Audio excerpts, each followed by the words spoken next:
Welcome. I'm Tony Banks, your host on The Fame. I'm here in the Rustic Kitchen with my boy Chef Lorenzo, doing it big. I see some burgers. I like my medium rare personally. Let me tell you what we're going to have cooking up today on The Fame.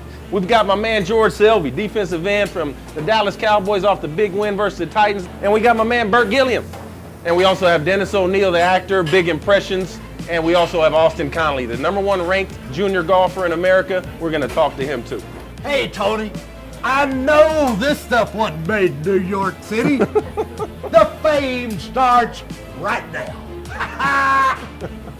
Yeah. The Fame, more than just a game. Tony, Lauren, George, and Dwayne. Big names, fun and games, never the same. Welcome to The Fame. Welcome everyone to the Rustic. Thanks for coming out today for the show The Fame. Big win against the Titans this past week. Defense played lights out. Let's welcome George Selvie. Give him a good round of applause, please. Right there, man. Right there. What's up, bud? Congrats on the big win, Thank you. All right, so we've talked a little bit about how the defense has been ridiculed this whole offseason, how the offense is going to have to carry you guys, right? Yep. But here we are, the second week in the season. You've already had 4 straight quarters of shutout defensive football. I say that's something to be excited about. What do you think the reason is for this stellar defensive play? Coach Marinelli, our defensive coordinator, he's been preaching just doing your job, as has Coach Garrett. But when we go in defensive meeting, the first thing we go over is alignment, assignment, key, and technique, and it starts from there. You got to know your alignment, you got to know your assignment, and play it, do your job, and that's what we've been going by as our defense. Yeah, eyes are so important, right? No matter if you're playing offense and defense, Yep. if you align correctly, you're going to have your eyes in the right place, more chance of success, right? Yes. Another exciting thing about your defense, you got that starting middle linebacker, Rolando McClain, from Alabama, first-round pick a few years ago. Roll Tide. How about that for a reclamation project? Yeah, Rolando, he was drafted to Oakland, first overall pick for them, so. And then he went to Ravens, and then he retired. But now he's back. He's out there moving. He's a great addition to our defense, out there making plays. So having a player like that on your defense and come out and make big plays and get people riled up is always great to have on your defense. 260-pound middle linebacker, He's big middle linebacker, right? He is my size. Yeah, you're a little taller. You're coming off that edge. Yeah. All right, now we're going to play a little game called How Well Do You Know Your Alma Mater? And the loser is going to have to sing the other one's fight song. So George Selvie went to South Florida University, so Go I'm going to have to Bulls. sing his. Yes. And if he loses, he's going to have to sing Michigan State. I went to Michigan State. I'll tell you what, our fight song's pretty long, so that's going to be interesting. I'm going to shoot out the first question. USF played their first intercollegiate sport event in 1965. Way before you were born, buddy. Yeah. What sport was it? Football, soccer, or basketball? Soccer. Oh, you got these questions. Yep, you defeated Florida Southern. What year did USF start to play football in Division 1A? 1999, 2001, 2003? 2001. 2001. Y'all went 8-3. Good guess. Only 2 South Florida Bulls have been picked in the first round of the NFL draft. Who are they? Mike Jenkins and Jason Pierre-Paul. This legendary Major League Baseball manager won 3 World Series titles. I see your brain thinking over there. 1 with the A's, 2 with the Cardinals. Don't tell him. And is a 1973 graduate of South Florida with a degree in industrial management. Who is he? I have no clue. Finally got him. That is Tony La Russa. Who was the first head football coach at South Florida? The great Jim Levitt. Nice. So we got 5 questions. You got 4 right. Yep. Let You me ready get for some yours? questions. Give me some questions. All right. What year was Michigan State founded? 1812, 1855, or 1910? 1855. You got that one right. The 9-0-1 1966 Michigan State Spartans won the national championship. Who was Michigan State's head coach? Oh, well, that's our athletic facility is named after Duffy Doherty. Yeah, I figured you was playing back then, so you would know. I was young with hair back then.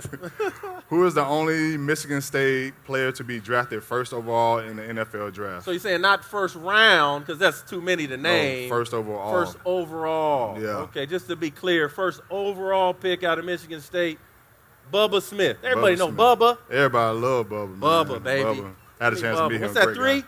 That's 3. All right, director Walter Hill, a 1962 Michigan State grad, directed Eddie Murphy's first film in 1982. What was the name of that film? 1982? 1982. Eddie Murphy. Eddie Murphy. His first film, 48 Hours. Yeah, you're right. Oh, make a break time. Come on, this is exciting stuff, people. Y'all got him easy questions, man. All right, this was a long one. Only 2 Michigan State players have ever been elected into the Hall of Fame. Name both of them. Ooh. Both? B-O-T-H or B-O-F-F? Both. I'm from Mississippi, man, so they'll get on me. All right, I know one for sure is Herb Adderley. My son heckling me over there. Joe Damarier. Yeah, you got it correct. Hey, there's only 2 of them. Yeah, you only had to name one. I just said 2. Come on, that's sporadic hands of applause. Come on. I just won. He's got to sing my fight song. On the banks of the Red Cedar. That's the school that's known to all. And specialty is winning. And the Spartans play good ball. Yeah, right. Spartans are beating. Where we at now? Come on, man. Where we at? I don't know. Specialty is winning. We're fighting with a Vim. We're way behind now. Come on, catch up. I don't know where you at. I see their team is weakening. I don't know. That we're going to the game. You can't give up, man. Fight, raw team, fight. Gotta get to the quarterback right now. Yeah, that's the end of it. Victory for MSU. We're gonna bring in our next guest, actor extraordinaire. You know him from Blazing Saddles, Back to the Future. The guy's been everywhere on TV all the time. Let's get Burton Gilliam in the house. Please give a round of applause for Burton Gilliam. Hey.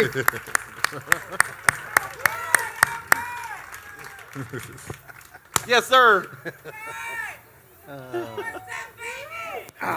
Now, Bert. Yes! A lot of folks don't know that you're not just an actor, you're a Renaissance man, right? I mean, Golden Gloves, fireman, you've done it all. That is a Renaissance man right there. That's all before you started acting. I've done a lot of stuff. But, you know, most people who do a lot of stuff, they do it for a short time, then they go to something else. Everything I've done in my life, I've done it for a long You've been committed. time. Yeah. Been committed to those things, right? We also talked about the Golden Gloves. You were the all-time leader in wins in Golden Gloves when you held the record. I won more Golden Glove championships than anybody in the history of sport. Anybody in the history of the sport right here, Blazing Saddles. And for those of us that have seen Blazing Saddles, you might not be able to make that movie today, right? I mean, no way. A little risque, to say the least. And Mel Brooks knows. What a lot of people don't know is that Richard Pryor wrote a lot of that movie, from what I've heard. He wrote every word I said in the first scene. Yeah, all the that risque first language. scene, I said some pretty tough stuff. Yeah. Richard was known to not pull any punches when it came to his. Not at all. And of course, he wanted to be the sheriff in the show, but the studio. You want to be Black Bart, right? Yeah. Yeah. They were deathly afraid of him, and everybody wanted him to play the part. Mel wanted him to play the part.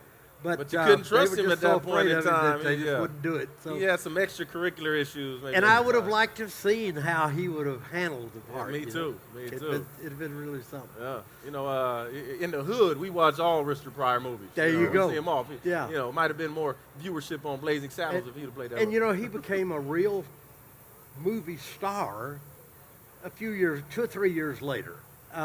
He became a real movie star, but they were just didn't want to take a chance on him back then. And I wish they had him. And The Toy?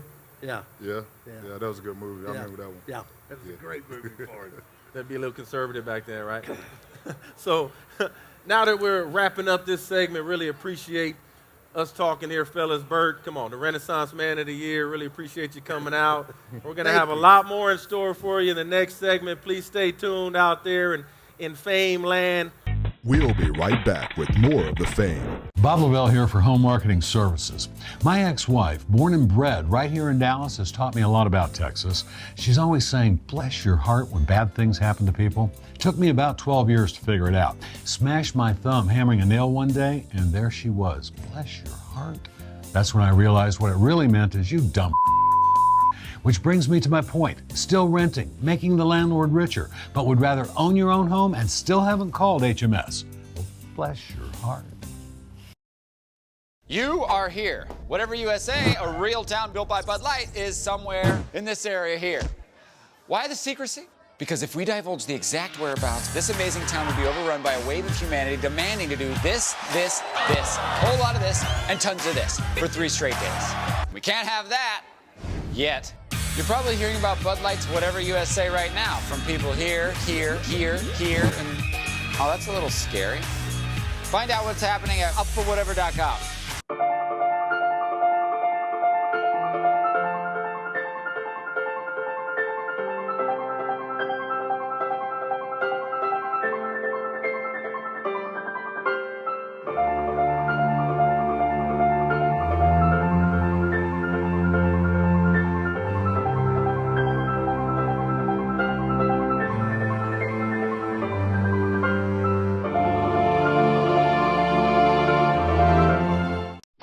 Welcome back to the Fame. We're about to start our golf segment here with Austin Connelly, Burt Gilliam, and George Selvie, Mr. Dallas Cowboy. If you want to pay attention to what's going on over here and watch me crush these guys in the short game, Austin's going to help us out a little bit. And I'm going to go first. I'm going to set the bar high. I hope you guys don't mind. Yeah, right. That's just how I do. Now, we got a bad lie here on the side of the hill. Anybody can hit a golf ball with a clean lie. Austin has set us up here on the side, downhill lie. And I think, what do I need to aim a little left? Aim a little bit left, yeah. A little left. Any other tips you got for me? Hit it Or hard. You can just tell I'm an athlete, right? You can just tell. You might need to hit the hard-boiled egg a little bit harder than the golf ball. Have you ever hit hard-boiled eggs before? One time. Oh, all right. You wanna get it started? You wanna show us how to do it? I'll show you how it's done. Here we got Austin Connelly showing us up. Now, Austin, tell us a little bit about this last year, bud. You've had a great year. Won the Hunter Mayhem Championship, FootJoy Championship, playing on the Junior Ryder Cup, about to go to Scotland next week. And You're 17, about to be 18? I was joking about him going to the 6th grade. That was my joke, okay? Wasn't that funny, but it was still my joke, right? Funny. It was funny to me. So tell us a little bit how this year has changed your life a little bit. You got your parents who are going to Scotland with you. They're very proud of you. Yeah, it's been a great experience. I'm really looking forward to going to Scotland. What's been your favorite part of this kind of ascension into the top leagues of golf? Well, really, you get to know so many great people. I've made so many close friends. You know, at every event, I get to spend it with them. So it's really special. I mean, any changes you would make on the Senior Ryder Cup in choices? If you were the guy, if you're Tom Watson, any changes you would make to that Ryder Cup team? It's hard to say that Billy Horschel shouldn't be on that team. I agree. We talked about that earlier, right? That's He's the hottest golfer in the game now. There's no question. But because of the system, there's no Billy Horschel, right? That's They right. had to pick the team. Tom had to pick the team a few weeks ago. Now he misses out on the hottest golfer in the country. That's right. Right? All right. Now show us what you got, boy. All right, I'll do my best. I hope that's hard-boiled. I hope so, too. Almost got half of it in there. Maybe you now, shouldn't is it quite my that turn? far. So I have It's to your beat turn. that? All right. Here you go.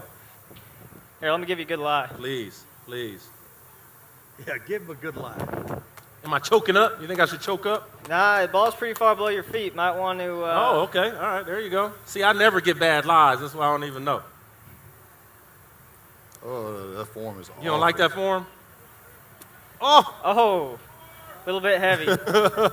Little choppy. Do I get another chance? No, my turn. Oh, here we go, George. Look how small the golf club looks in this guy's hand. All right. It's like Shaq shooting a free throw right there. Oh, jokes. My form all right? Looks great. All right. See what you got. Is that the swing you're going to use right there? No, that was just practice. That was a practice. Beautiful. I just hit the top. Man. It's all good. All right. You're up. Okay. Let's see what you got. All right, this guy lives on the golf course, but I bet you he doesn't play with hard-boiled eggs. It's been a while, and I hope it is hard-boiled. If it's not, Hey, can we get a y'all shot better of the back up. boots, though? Like baby ostrich or something. They're eel. Oh. Hey, Nice. I think he Man. sculled that one. If that was a real golf ball, he sculled that one. Yeah, he did, definitely. Yeah. All right, Tony, we need to see a little bit better performance out of you. I do. I choked. He I did. choked. But you know, when I play golf, the second guy is always better. Let's see it. Now, to me, Austin, it's all about that back hip. It's all in Can't- the hips. Oh! Wait a minute. That wasn't a hard-boiled egg. that's No. not. You know what? That could have got on my shoes. They're not baby eels, but I like my shoes. Well, you just have an egg on your face, right? Well, there you have it, our golf segment with Austin Connelly. Appreciate the tips, buddy. Yeah. George is awful. Anytime. I saw that. Yeah, he's terrible, man. He's rough. terrible. Hey, I mean, man. the golf club is like a toothpick in his hands, you know? Fame continues right after this. Bob Lavelle for HMS. Now, I know a lot of you are really tired of seeing my face on TV talking about getting out of the rent race and stop making the landlord richer. And by now you know that HMS helps people find a great home and the perfect mortgage all under one roof. Just wanted you to know that I did try to get someone else to do a spot for HMS, but he was tied up. So, I don't always buy houses, but when I do, I use HMS. Call HMS.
Your Beer 101 moment brought to you by Benny Keith Beverages. Welcome back to The Fame. I'm Lauren Hardaway here with beer cicerone Sean Sullivan, and he's here to tell us about a very special craft beer that you have, Fireman's 4. Tell me where it got its name and tell me about the beer. So Fireman's 4 is a great light beer that is one of our top selling craft beers. It's only locally in Texas, out of Blanco, Texas. It's a little bit outside the hill country. It's been about, over the past 5 years, gained a lot of steam in the craft beer market. Very approachable, light beer, easy to drink. And the cool thing about it, I used to think it was named after a fireman, but it's actually named after the owner of the brewery. His buddy owned a bicycle company, and he helped him come up with the recipe for the beer, and he named a bike after it, so the Fireman's 4 Cruiser. So what food on the rustic menu would you pair that beer with? Well, there's a ton of different food you can pair it with here, but usually Fireman's 4 goes with lighter fare. So I mean seafood, salad, chicken, but I picked the beer can chicken. The way that they actually slow roast it in Fireman's 4, and then the white barbecue sauce, it's money to me. You can't beat that. I'm gonna have to try that. Thank you so much for being on. Don't go anywhere. We have so much more coming up next on The Fame. Your Beer 101 moment was brought to you by Ben E. Keith Beverages. You are here. Whatever USA, a real town built by Bud Light, is somewhere in this area here. Why the secrecy? Because if we divulge the exact whereabouts, this amazing town would be overrun by a wave of humanity demanding to do this, a whole lot of this, and tons of this for 3 straight days. We can't have that yet. You're probably hearing about Bud Light's Whatever USA right now from people here, and oh, that's a little scary. Find out what's happening at upforwhatever.com. Bob Lavelle for Home Marketing Services, reminding you that HMS offers many types of homes and has a preferred lender. For a new home on the golf course, you could use a pair of these. If you want to live next to a park, a pair of these would be nice, or these. But if you're still renting for lack of courage to call HMS, then a pair of these might help. They're brass. So whatever your housing or mortgage needs, bless your heart, get a pair. Call HMS today. Call HMS. Welcome back to the Fame. So we've had some rude things happening in the NFL world. I'm sure y'all been keeping up. We're going to discuss a little bit with my man George Selvie on how he feels. Now, as a player, do you think that Roger Goodell knew about the Ray Rice video, or do you believe Roger Goodell that he didn't see it and then he acted accordingly? I don't know what happened. You know, it's a situation that has happened. You know, people question it, but that's not my job to figure out what that is. They handled it the way they should do, but you know, it's a tough situation for the league and for Ray Rice and his family. So we just pray that that situation get handled the right way. And every team I was on had a former CIA, FBI guy heading their team of security, right? Yep. So they have ways of getting information when they want it. So I don't know if I'm buying it that Roger Goodell knew. I say that's just rude. Football's been great. Obviously, the Cowboys won. But we also have Adrian Peterson in the news.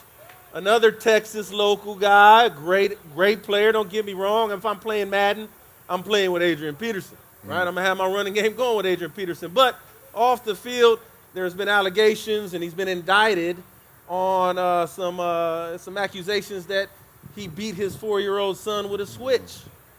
Any thoughts there? I know you're a father. You got a 5-year-old? 4-year-old. 4-year-old? Yep. So, right, the same age. Yep. I know I grew up as a kid who got whooped. Yep. I was that kid. I was getting whoopings. Yeah. How do you feel about this Adrian Peterson? Even though it's all hasn't shaken out, we don't know all the details. Yeah, we don't know all the details to it. You know, I'm pretty sure as a father he was just trying to discipline his child. That's what he said. So, you know, that situation is what he's got to go through right now. And I believe he's going along with everything they asked for of him. So they're just going to work it out, and that's how that's going to play out. The rumors are that he put the leaves in his kid's mouth and still spanked him. Hey, I know my son has deserved a spanking from time to time, but that's just rude, folks. That's just rude. Now, our next guest, let's bring him up. Actor, singer, producer, extraordinary dancer, and big with the impressions. I promise you're going to like him. We got Dennis O'Neil coming to the stage. Please welcome Dennis. How you doing? Good. What's up, Dennis? Hey, Good to see you again, buddy. Now, I've heard a couple of your impressions, really funny stuff. Let's hear some impressions. Everybody wants to hear, right? Do we want to hear some impressions? Okay. All right. So listen, check this out. If Lisa Jenkins was considering renewing your contract, which is still up in the air, just want to let you know, I think what I would do is I'd bring the Godfather in and negotiate, and he would probably sound something like this. Tony, tonight we're gonna sign a contract, and one of two things is going to be on that contract: your signature or your brains. Because I'm going to make an offer you can't refuse. It's pretty good. Thank you. Congratulations Thank on you. your win with the Titans, Thank you. man. Thank you. Wasn't he good? You know how I can get no response from them? Wasn't their singing good? That seems all right. But if my friend Robert De Niro was here, he'd say, yo, you're good. You're very, very good. Listen to me. You're good. I can't believe I just said to him, listen to me, and he looked at me. That was good. Well, did you think that was funny? I thought that was hilarious. I mean, I thought it was funny. Wait, what do you mean I think you're funny? funny. What do you mean funny? How am I funny? What, do I amuse you? Do I make you laugh? What, am I a clown? No, you said, how do I bleep and make you laugh? Little Joe Pesci to round it out there. I love it. I love it. I think we have to say to George, you and the Dallas Cowboys, you've got to you've got to win for us. And if Stallone was here, he'd say, hey, yo, George, I really like the way you play. You know what I mean? You got to go in there and give them everything, leave everything in the ring. Because everybody, yo, George! But, hey, listen, I have something for you guys. Oh, bring it. Let's have some fun. Let me get out my little spectacles so I can see what I wrote here. We'll call those. Okay, so here's what we're going to do. We're gonna play a little impressions game. And we're gonna have you two do a little something. So George, you're up, and you have Denzel Washington from Training Day. Ooh. Now the line is, King Kong ain't got poop on me. Poop on me. All right. Uh-oh. I can stand up and do this? Oh, you can, All right. yeah. I think he'll stand up in that Yeah, scene. it's your time. I wish I could have said the word because Unlike it was the singing. emotional. You want me to stand away or? Oh, he's about to blow. All right. King Kong don't got poop on me. Yeah! Yeah. Okay. Poop Not is such bad. a kitty word. Now, Tony, you have Clint Eastwood, okay? And the line is, go ahead, make my day. Go ahead, make my day. You feeling lucky, punk? Is that it? Yeah. Whoa! Exactly. I ad-libbed a little bit. Honestly, I would say, Tony, man, don't give up your day job. George, that was good, but Tony, that was definitely the bad and the ugly. So, okay, so George, you have Jerry Jones, and the line is, good morning to you. We're going to the Super Bowl.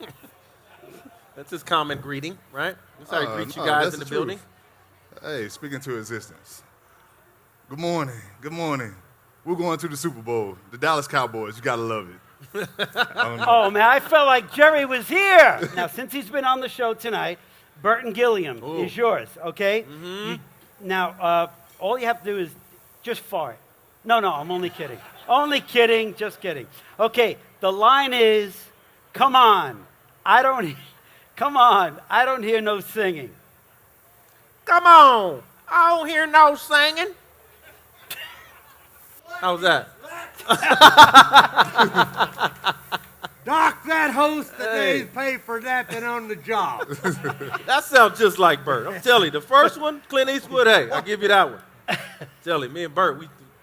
Yeah, I could see that, yeah. We got the wrong guy doing this. All right. Thanks, folks out there at the Rustic. Please come back next Monday. We'll be celebrating another win, right? Go to 2-1.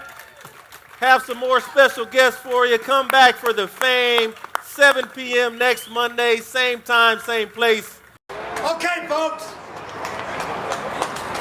Y'all join with me, okay? Okay. The Camptown ladies sing this song. Doo-dah.